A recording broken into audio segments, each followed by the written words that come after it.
दोस्तों आज हम पढ़ेंगे बी ए वर्ड्सवर्थ स्टोरी को। वैसे तो मैंने दुनिया भर की कहानियाँ पढ़ रखी हैं, लिटरेचर को पढ़ रखा है, 500 से ज़्यादा वीडियोस अपलोड कर रखी हैं अपने चैनल के ऊपर। लेकिन दोस्तों ये कहानी कुछ ख़ास है। इस कहानी ने मेरे दिल को छू लिया है। मेरे दिल में बेचैनी तकलीफ़ हुई है इसको ख़त्म करते हुए। अब इस कहानी ने दिल को छुआ है तो दिल से ये कहानी आपको सुनाऊँगा। तो कहानी शुरू होती है मिगुएल स्ट्रीट नाम की एक जगह से। मिगुएल स्ट्रीट पर नरेटर का घर है। नरेटर कहते हैं जो कहानी आपको सुना रहा होता है। आपको जो कहानी सुना रहा है ना, उसका घर है मिगुएल स्ट्रीट पर। और वो कहता है कि मिगुएल स्ट्रीट पर हर रोज़ 3 भिखारी भीख मांगने के लिए आते थे। ये 3 भिखारी मिगुएल स्ट्रीट के उन घरों में जाते थे भीख मांगने जहाँ पर उन्हें लगता था कि कुछ भीख मिलेगी। 10 बजे के करीब एक हिंदुस्तानी धोती पहना हुआ वाइट जैकेट में भिखारी आया और हमने उस भिखारी के बोरे में एक डब्बा चावल डाल दिए थे। 12 बजे एक बूढ़ी औरत आई थी स्मोकिंग करते हुए और बूढ़ी औरत को हमने पैसे दे दिए थे। 2 बजे एक अंधा आया था एक लड़के के साथ में और उस अंधे को भी पैसा मिल गया। कभी कभी हमारे पास बदतमीज़ भिखारी भी आ जाया करते थे। एक दिन की बात है, एक आदमी आया घर पर भीख मांगने।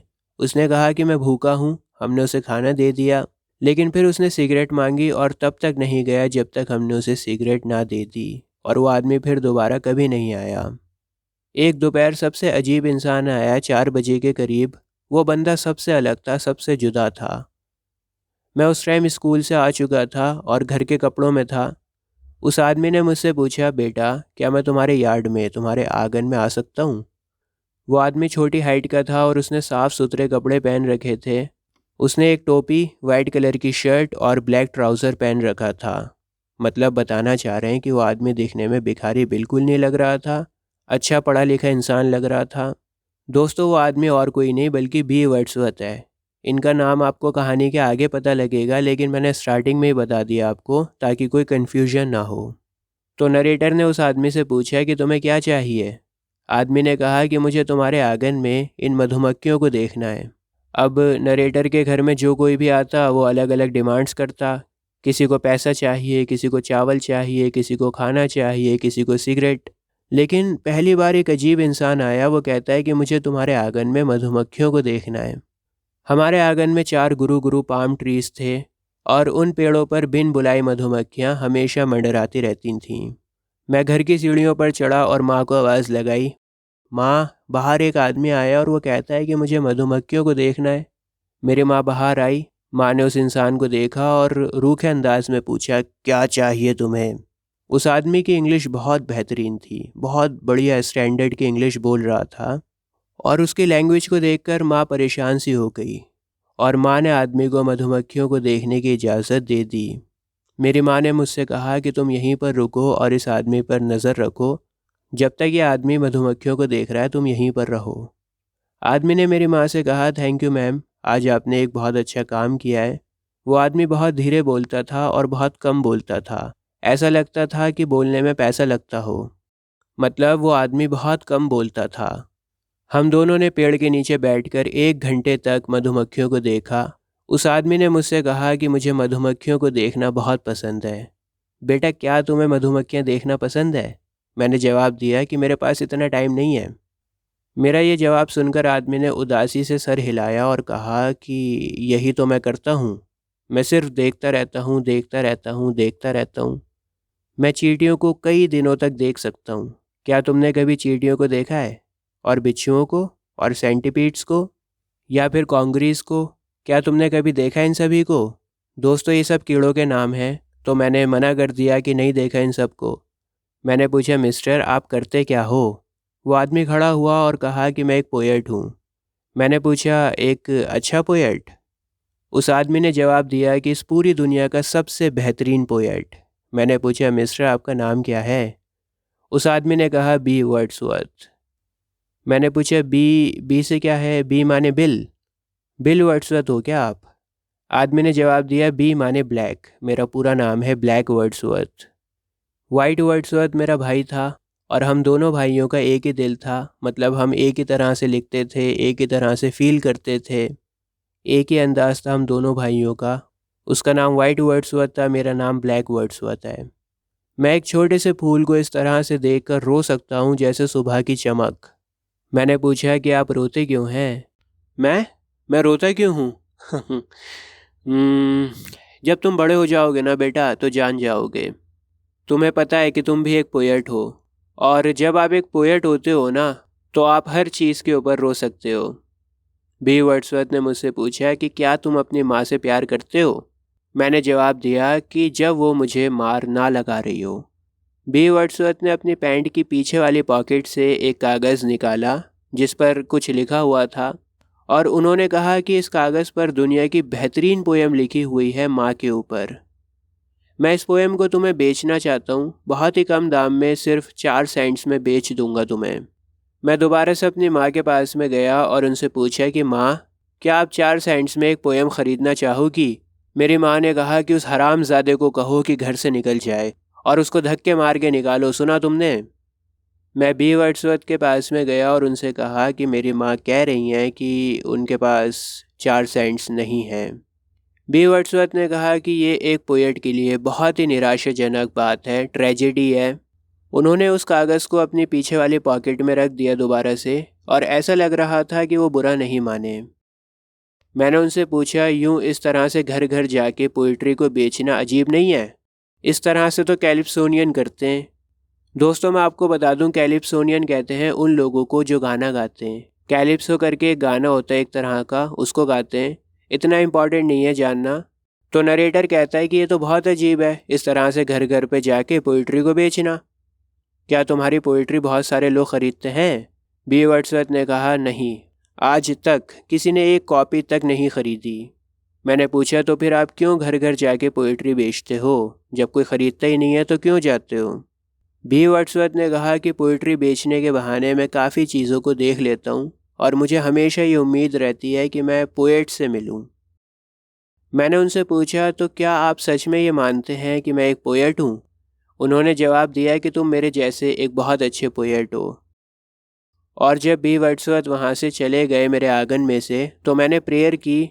मैंने प्रेयर में मांगा कि मुझे वो वापस से मिले, मैं उन्हें दोबारा से देख सकूँ, उनसे मिल सकूँ। एक हफ्ते के बाद एक दोपहर मैं स्कूल से आ रहा था और बी वर्ड्सवर्थ मुझे मिगुएल स्ट्रीट के कोने पर मिले। उन्होंने मुझसे कहा कि मैं तुम्हारा बहुत देर से इंतज़ार कर रहा हूँ।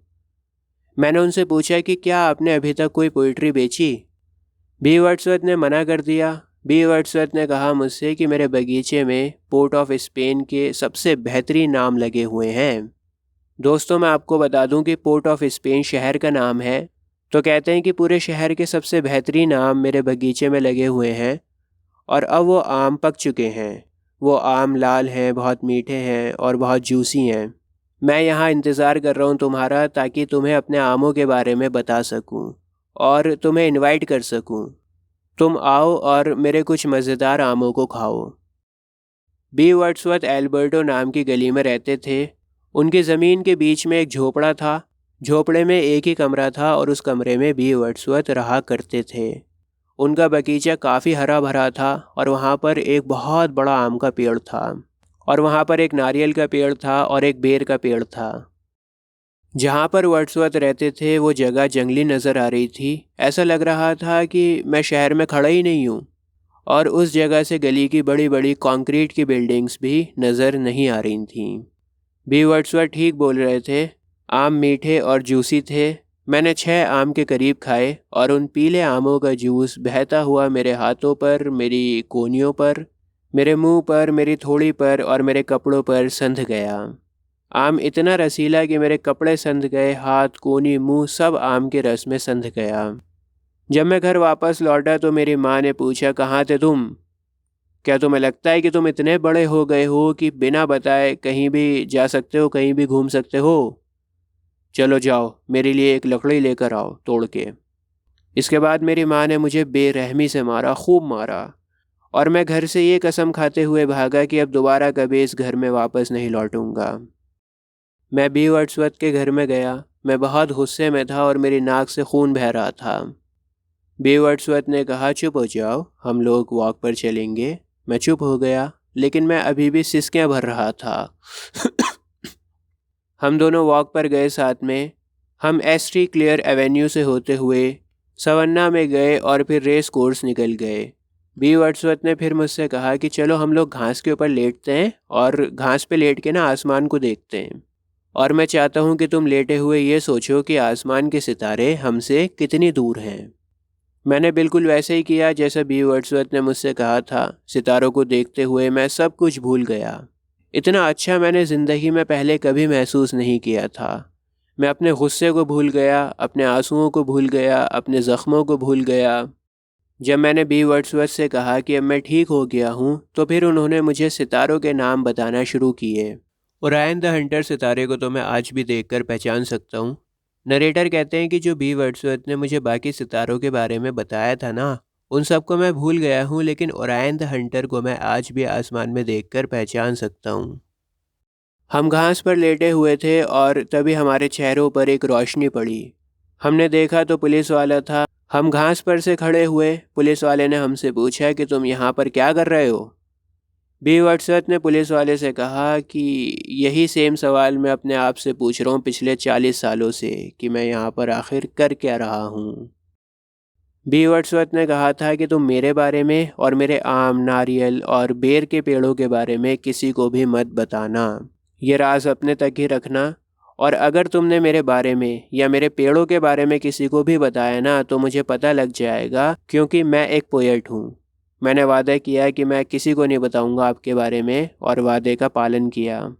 मुझे बी वर्ड्सवर्थ का छोटा सा कमरा बहुत पसंद था। उनके कमरे में ज़्यादा फर्नीचर नहीं था। कमरा खूबसूरत तो था, लेकिन बहुत लोनली था, बहुत अकेलापन था वहाँ पर। एक बार मैंने मिस्टर वर्ड्सवर्थ से पूछा कि आपके बगीचे में इतने पेड़ पौधे क्यों लगे हुए हैं, इतनी हरियाली क्यों है? क्या इस हरियाली की वजह से उस जगह पे नमी नहीं होती, गीली गीली नहीं रहती वो जगह? बी वर्ड्सवर्थ ने कहा, सुनो, मैं तुम्हें एक कहानी बताऊंगा। एक समय की बात है, एक लड़का था और एक लड़की थी। एक दूसरे से मिले दोनों, और दोनों को एक दूसरे से प्यार हो गया।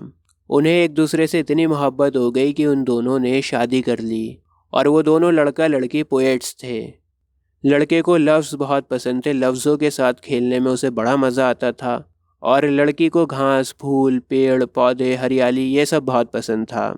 दोनों लड़के लड़की एक ही रूम में बहुत खुशी से रह रहे थे, बहुत अच्छा था सब कुछ। लेकिन फिर एक दिन उस पोएट लड़की ने पोएट लड़के से कहा कि अब हमारी फैमिली में एक और पोएट आने वाला है। लेकिन जिस पोएट के आने की वो लड़की बात कर रही थी ना, वो पोएट कभी पैदा ही नहीं हुआ। और ऐसा इसलिए क्योंकि वो लड़की मर चुकी थी। और जो नया पोएट हमारी फैमिली में आने वाला था, वो पोएट भी उस लड़की में मर गया। लड़की मर गई तो वो पोएट भी जो आने वाला था, जो पैदा होने वाला था, वो भी मर गया। लड़का बहुत ज़्यादा दुखी हो गया। लड़के ने उस दिन ठान लिया कि उस लड़की को जो कुछ भी पसंद था ना, पेड़ पौधे, फूल, हरियाली, उनको वो हाथ नहीं लगाएगा, उनको वैसा का वैसे ही रखेगा। मतलब लड़का पेड़ पौधों को, फूलों को काटेगा नहीं, उसको वैसे ही रहने देगा। और इसीलिए ये जगह इतनी जंगली हो चुकी है, इतनी ज़्यादा हरियाली हो चुकी है यहाँ पर। मैंने बी वर्ड्सवर्थ की तरफ देखा, वो अब बूढ़े हो गए थे और उनकी कहानी को मैं समझ गया था। इसके बाद हम लंबे लंबे वॉक के ऊपर जाने लगे। हम बोटैनिकल गार्डन्स गए, रॉक गार्डन्स गए। हमने दोपहर में चांसलर हिल की चढ़ाई की। चांसलर हिल पर चढ़ के देखा कि पोर्ट ऑफ स्पेन शहर में कैसे धीरे धीरे अंधेरा छा रहा है। पोर्ट ऑफ स्पेन शहर में कैसे धीरे धीरे शाम हो रही है। और हमने शहर को रोशन होते हुए भी देखा। हमने देखा कि कैसे शहर में रोशनी आती है, पानी के जहाज़ जहाँ पर खड़े होते हैं, उन बंदरगाहों में कैसे उजाला भरता है।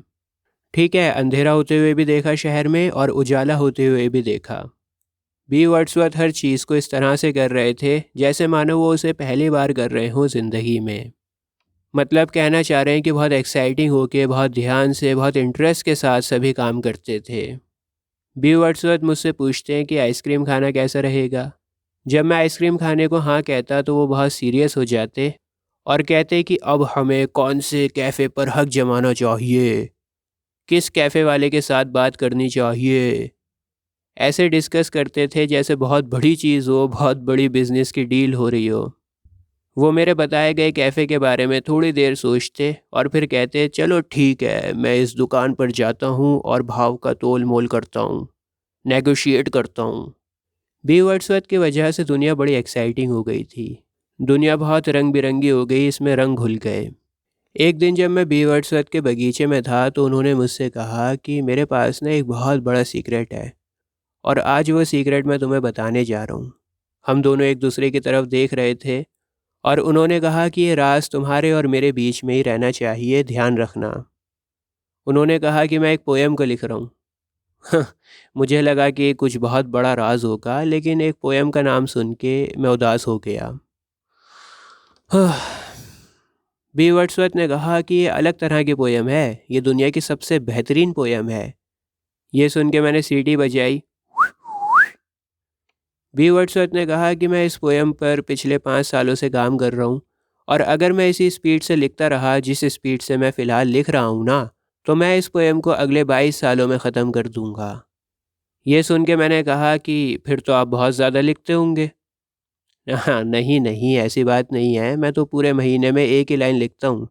लेकिन हाँ, एक लाइन लिखता हूँ, लेकिन बहुत बढ़िया लिखता हूँ। मैंने पूछा, अच्छा ऐसी बात है, तो फिर आखिरी महीने की अच्छी लाइन कौन सी थी? उन्होंने आसमान की तरफ देखते हुए कहा, द पास्ट इज़ डीप, अतीत गहरा है। मैंने कहा, वाह, बहुत खूबसूरत लाइन। बी वर्ड्सवर्थ ने कहा कि मैं अपने पूरे महीने के एक्सपीरियंस को एक ही लाइन में लिखने की कोशिश करता हूँ और अगले 22 सालों में जो पोएम मैं लिख कर तैयार करूँगा, वो पोएम सारी की सारी इंसानियत को बताई जा सकेगी। वर्ड्सवर्थ की ये बातें सुन के मैं सोचता रह गया। हमारी वॉक्स इसी तरह से कंटिन्यू रहीं। एक दिन हम डॉक साइड पहुँचे और सी वॉल के पास में हम लोग चल रहे थे। वहाँ पर मैंने पूछा, मिस्टर वर्ड्सवर्थ, अगर मैं इस पिन को पानी में फेंक देता हूँ तो क्या आपको लगता है कि ये पिन तैरेगा?